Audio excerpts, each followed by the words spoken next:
আমন্ত্রণ জানাচ্ছি দর্পণ টিভি 24 থেকে। পাবনার ঈশ্বরদীতে মারামারির ঘটনার জেরে ব্যবসায়ীর বাড়িতে হামলা, ভাঙচুর ও লুটপাটের অভিযোগ। মারামারির ঘটনার জেরে লিটন প্রামাণিক নামে এক ব্যবসায়ীর বাড়িতে হামলা চালিয়ে ভাঙচুর, মারধর ও লুটপাটের অভিযোগ উঠেছে সোহেল প্রামাণিক ও তার স্বজনদের বিরুদ্ধে। এছাড়া বাড়ির মেয়েকে তুলে নিয়ে যাওয়া ও প্রাণনাশের হুমকি দিয়েছে তারা। ঘটনার পর নিরাপত্তাহীনতায় ভুগছে পরিবারটি। আসলে আমি আমার ছোট ভাই বোনদেরকে নিয়ে টিভি দেখতেছিলাম। তখন হঠাৎ করে দেখলাম যে শব্দ হচ্ছে অনেক জোরে, আর চিল্লাচিল্লি ভাঙচুরের শব্দ হচ্ছে। তো আমি এখন বের হয়ে আসছি, গেটের দিকে বের হয়ে এসে দেখি যে হচ্ছে ওই যে জুয়েলরা আছে, ওরা এসে দেখি ভাঙচুর করতেছে সব। তো আমি আবার ওখানে সামনে ছিলাম, আমার কোলে বাচ্চাটা ছিল, আমার ছোট বোন ছিল। তো আমার বোনটা এখানে ছিল, আমি ওকে ঘুমাইতেছিল, তো আমি ওকে নিয়েছিলাম। তো হচ্ছে ওরা ওই জুয়েল এসে আমার হাতের এখানে বাড়ি দিল হকি স্টিক দিয়ে। তো বাচ্চাটাকে বাঁচানোর জন্য আমি কোনো মতো এরকম করছি, আমার এখানে লাগছে। তারপরে ওরা এসে আমাকে টানাটানি করতেছিল আমাকে নিয়ে যাওয়ার জন্য। পরে আমার আম্মু আর আমার চাচি আম্মু মিলে আমাকে ঘরের ভিতরে আটকাই দিয়েছিল। আটকায় দেওয়ার পরে তখন তো আমি আর কিছু দেখতে পাইনি এদিকে কি হয়েছে না হয়েছে, কিন্তু আমি শব্দ শুনতে পাচ্ছিলাম যে ভাঙচুর করতেছিল, এরকম টাইপ ভাঙচুর করতেছিল। তারপরে চলে গেছিল, কিছুক্ষণ পর চলে যাওয়ার পরে আমাকে বের করছিল। নারীচা এলাকায় এ ঘটনা ঘটে। এ ঘটনায় থানায় লিখিত অভিযোগ দিয়েছেন ভুক্তভোগী লিটন প্রামাণিক। অভিযুক্ত সোহেল প্রামাণিক নারীচা এলাকার নুরুল প্রামাণিকের ছেলে। ভুক্তভোগী লিটন একই এলাকায় মসলেম প্রামাণিকের ছেলে। তিনি সার ও কীটনাশক ব্যবসায়ী। লিখিত অভিযোগে জানা গেছে, লিটনের ছেলে রাহি ঈশ্বরদী ভোকেশনাল স্কুলের 9ম শ্রেণীর ছাত্র, আর সোহেলের ছেলে অপু SM স্কুলের 10ম শ্রেণীর ছাত্র। গত 25 জুলাই ঈশ্বরদী সরকারি কলেজের সামনে আড্ডা দেবার সময় অপুর সাথে তার এক বন্ধুর ঝগড়া থেকে মারামারি হয়। রাহি তাদের মারামারি ঠেকানোর চেষ্টা করেন এবং আহত অপুকে হাসপাতালে নিয়ে যায়। এ ঘটনায় পরদিন 26 জুলাই অপুর বাবা সোহেল বাদী হয়ে অপুর বন্ধুদের আসামি করে থানায় মামলা দায়ের করেন। সেই মামলায় 2 নম্বর আসামি করা হয় রাহিকে। পরে আদালত থেকে জামিন নিয়ে রাহিকে পাবনার বাইরে নিরাপত্তায় রাখেন।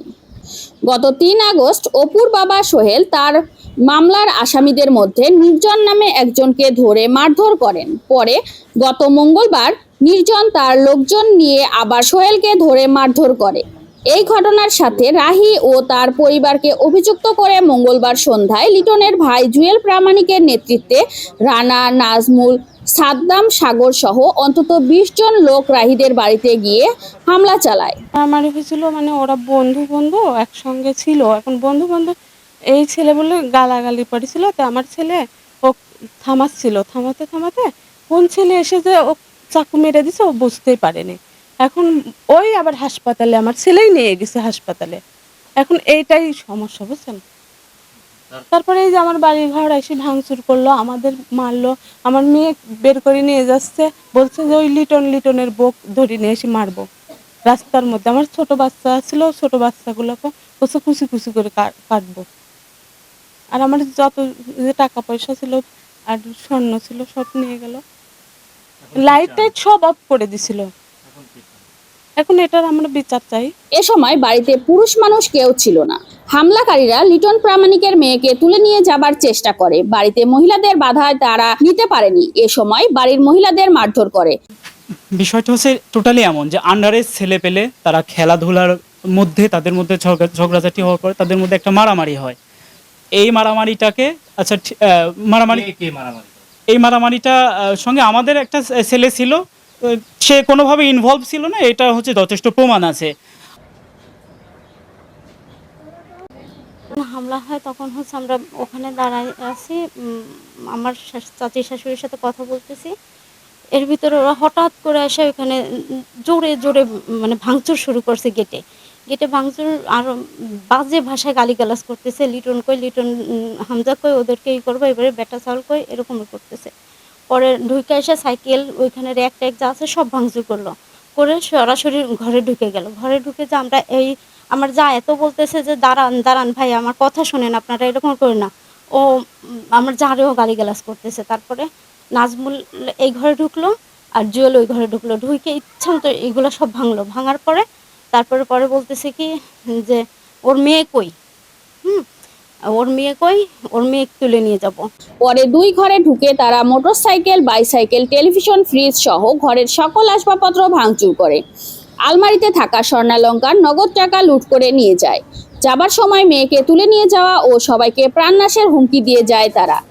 বাজারে ছিলাম, শুনলাম যে এমন এমন ব্যাপার, সবাই গিয়ে ভাঙচুর করছে। এখন আমি আমার এই যে যে ক্ষতিগুলো হলো, এই ক্ষতিপূরণ এবং আমার যে মানহানি করা হচ্ছে বারবার, মানহানি যেটা আসলে হওয়া উচিত, যে আমার ন্যায্য যে বিচার, এটা আমি চাচ্ছি। হামলায় ন্যায্য বিচার চেয়েছে ভুক্তভোগী পরিবার। অভিযুক্ত সোহেল প্রামাণিকের সাথে যোগাযোগ করার চেষ্টা করা হলে তাকে পাওয়া যায়নি। তার মোবাইল নম্বরে ফোন দেওয়া হলে অন্য একজন ধরে বলেন তিনি বাসায় নেই। এ বিষয়ে ঈশ্বরদী থানার ভারপ্রাপ্ত কর্মকর্তা ওসি আ.স.ম. আব্দুল নূর ক্যামেরার সামনে কথা বলতে রাজি হননি।